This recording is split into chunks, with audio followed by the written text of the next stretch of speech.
Assalamualaikum warahmatullahi wabarakatuh. Perkenalkan, nama saya Arsa Putri Asafa. Saya dari Prodi D4 Promosi Kesehatan. Di sini saya akan mempresentasikan hasil analisis sejarah bahasa Indonesia, kedudukan dan fungsi bahasa Indonesia.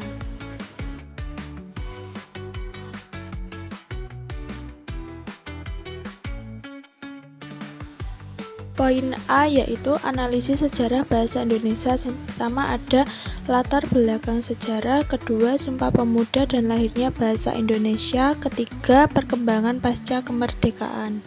Latar belakang sejarah bahasa Indonesia merupakan bentuk modern dari bahasa Melayu yang sejak lama digunakan sebagai lingua franca, bahasa penghubung di wilayah Nusantara. Bahasa Melayu juga dipakai dalam perdagangan, penyebaran Islam, dan komunikasi antar suku sejak abad ke-7. Terbukti dari prasasti-prasasti kuno seperti prasasti Kedudukan Bukit dan prasasti Talang Tuwo.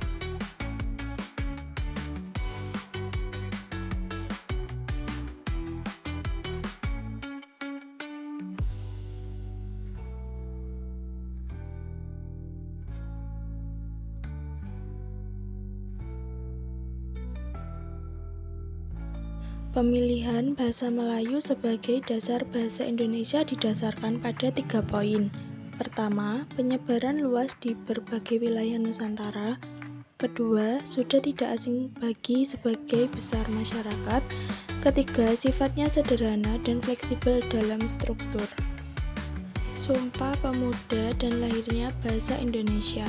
Peristiwa paling penting dalam sejarah bahasa Indonesia terjadi pada tanggal 28 Oktober 1928. Ketika para pemuda Indonesia dari berbagai daerah mengikrarkan Sumpah Pemuda yang salah satu isinya berbunyi, "Kami putra dan putri Indonesia menjunjung bahasa persatuan bahasa Indonesia." Dan ini menjadi tonggak resmi kelahiran bahasa Indonesia sebagai simbol persatuan nasional walaupun saat itu Indonesia belum merdeka.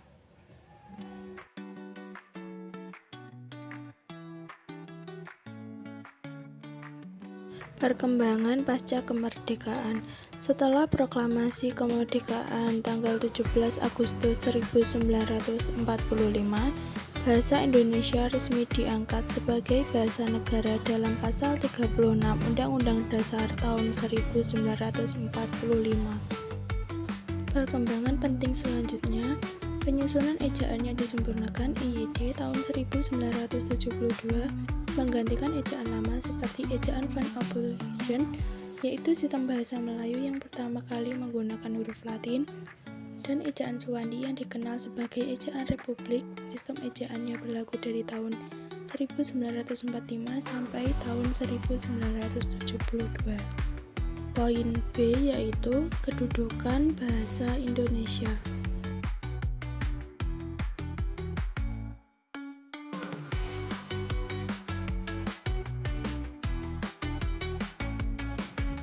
Pengertian kedudukan bahasa Indonesia, yaitu bahasa yang merujuk pada fungsi atau peran bahasa dalam kehidupan suatu bangsa, baik dalam aspek sosial, politik, pendidikan, maupun budaya. Bahasa Indonesia memiliki 2 kedudukan utama sebagai bahasa nasional dan bahasa resmi negara.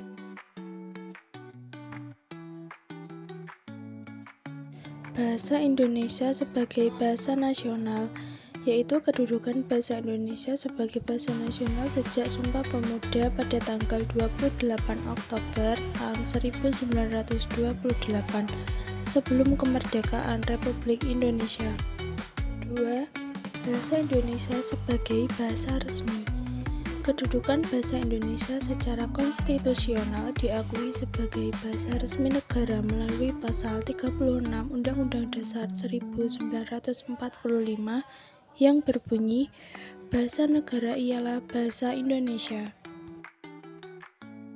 3. Hubungan antara bahasa nasional dan bahasa resmi. Meski memiliki kedudukan berbeda, keduanya saling melengkapi. Sebagai bahasa nasional, bahasa Indonesia mengikat batin dan identitas bangsa. Sebagai bahasa resmi, ia menjadi alat dalam pelaksanaan fungsi kenegaraan.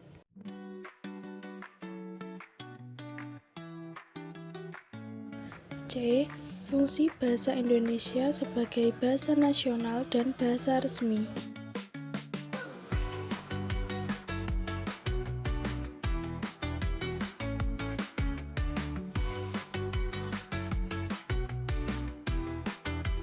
Fungsi bahasa Indonesia nasional.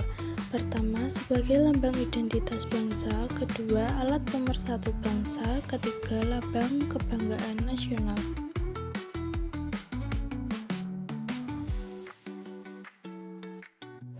Fungsi bahasa Indonesia sebagai bahasa resmi. Bahasa yang digunakan dalam resmi seperti peraturan perundang-undangan, surat keputusan, dan dokumen negara lainnya. Fungsi bahasa Indonesia dalam kehidupan berbangsa. Bahasa Indonesia memiliki peran yang strategis dalam kehidupan masyarakat Indonesia. Sebagai bahasa nasional dan resmi negara, bahasa Indonesia tidak hanya berfungsi sebagai alat komunikasi, tetapi juga sebagai pengikat kebangsaan, pembentuk identitas, dan sarana kemajuan ilmu serta budaya. Beberapa fungsi utamanya yaitu fungsi komunikasi, fungsi pemersatu bangsa, fungsi identitas nasional, fungsi pengembangan ilmu dan budaya, dan pandangan mahasiswa tentang penggunaan bahasa Indonesia.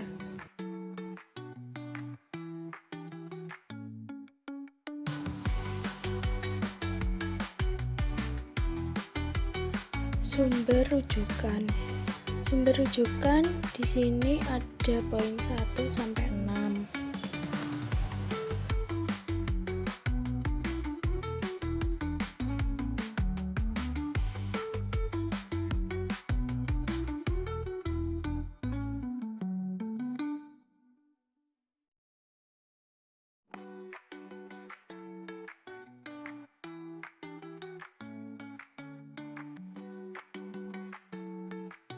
Sekian presentasi saya.